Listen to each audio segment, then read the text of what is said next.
बोलिए श्री गुरुदेव की जय। भगवान श्री शिव को आदि गुरु, विश्व का प्राथमिक शिक्षक माना जाता है। ऐसा माना जाता है कि उन्होंने इस दिन सप्त ऋषियों को योगिक गुण और योगिक सिद्धांतों की शिक्षा दी थी। इस दिन को ऋषि श्री वेद व्यास जी का जन्म दिवस भी माना जाता है। उन्होंने श्रीमद् भागवत, महाभारत और अन्य शास्त्रों की रचना की थी। श्री आदि योगी भगवान श्री शिव ब्रह्मांड के प्रमुख एवं सर्वोपरि गुरु है। उनकी पूजा श्री दक्षिणा मूर्ति के रूप में की जाती है। वह योग के प्राथमिक शिक्षक है।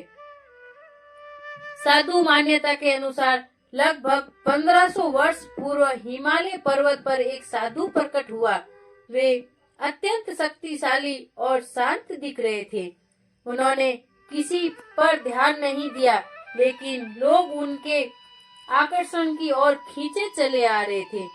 फिर वे मौन थे। उनकी आंखों से बहते आंसुओं के अलावा उनमें कोई हलचल नहीं थी। लोगों की रुचि खत्म हो गई और वे वहां से चले गए, सिवाय 7 लोगों के जो वहीं रुक गए थे। जब उन्होंने उन 7 आदमियों को देखा तो उन्होंने उनसे पूछा कि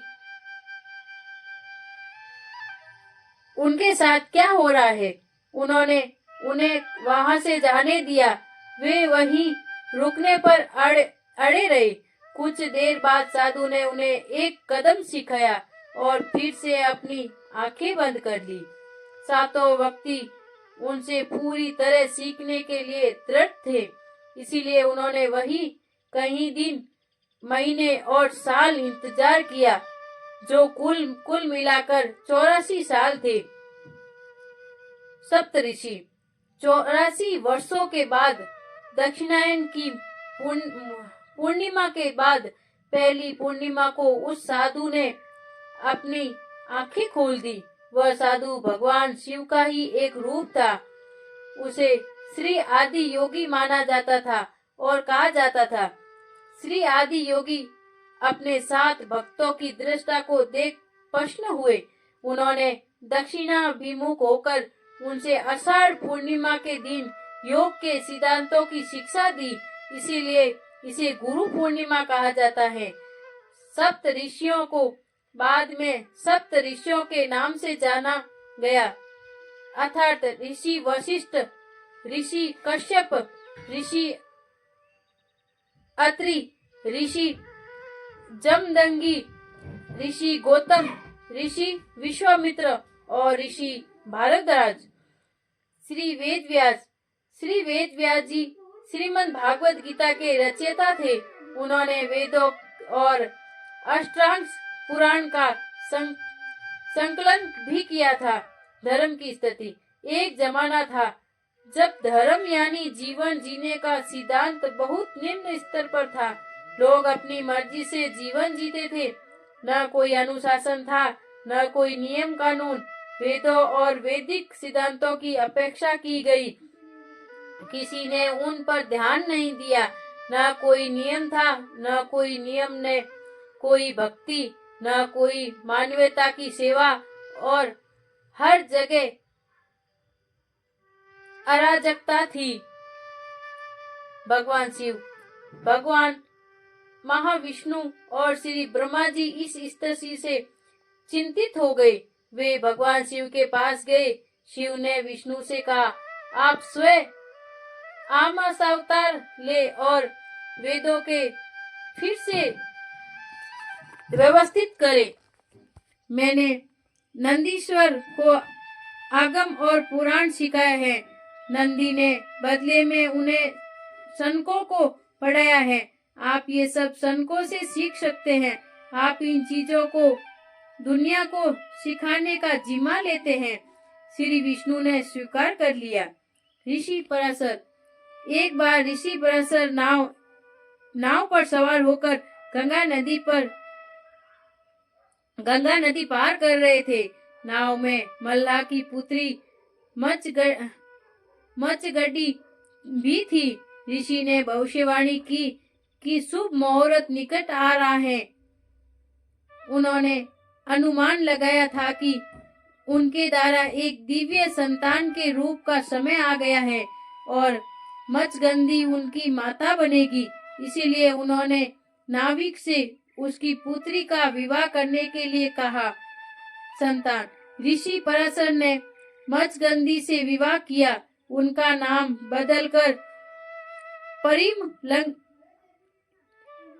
परिमलंगी और सत्यवती रखा गया। समय के साथ दंपति को एक पुत्र की प्राप्ति हुई। बालक व्यास का जन्म आषाढ़ पूर्णिमा के दिन हुआ था। चूंकि वे श्री माँ विष्णु के अवतार थे, इसलिए उनके हाथ में दंड और कमंडल था। तपस्या बालक व्यास बड़े हुए और उन्होंने अपने माता पिता से शिक्षा प्राप्त की। उन्होंने अपने माता पिता से तपस्या करने की अनुमति मांगी। माता पिता ने प्रसन्नता पूर्वक अनुमति दे दी, क्योंकि वे जानते थे कि वे स्वयं भगवान हैं। वधारी बालक वधारी वन में गया और श्री ब्रह्मा जी की तपस्या की। तब वह बालक श्री वराधारण्य कहलाया। वेद संकलन श्री वराधारण ने वेदों का संकलन प्रारंभ किया और उन्होंने क्रमबद्ध किया। उन्होंने वेदों की संख्या भी लिखी। जिन्होंने वेदों को यजुर्वेद, सामवेद और अर्थवेद नामक 4 वेदों से विभाजित किया, तभी से उन्होंने श्री वेद व्यास जाने लगे। उन्होंने जेमिनी और सुमंतु नामक 4 शिष्यों को नियुक्त किया। उनके बाद उन्होंने 18 पुराणों का संकलन किया, जिन्हें स्वैच्छिक 10 पुराण कहा जाता है। महाभारत श्री ब्रह्मा के अनुसार वेद व्यास ने भगवान शिव से महाभारत लिखने में सहायता मांगी थी। भगवान शिव ने भगवान गणेश जी को महाकाव्य लिखने का निर्देश दिया था। वेद व्यास और श्री गणेश जी ने निर्णय किया कि वे वेद व्यास भारत का कथा का वाचन करेंगे और श्री गणेश जी इसका अर्थ समझाकर उसे सिखाएंगे।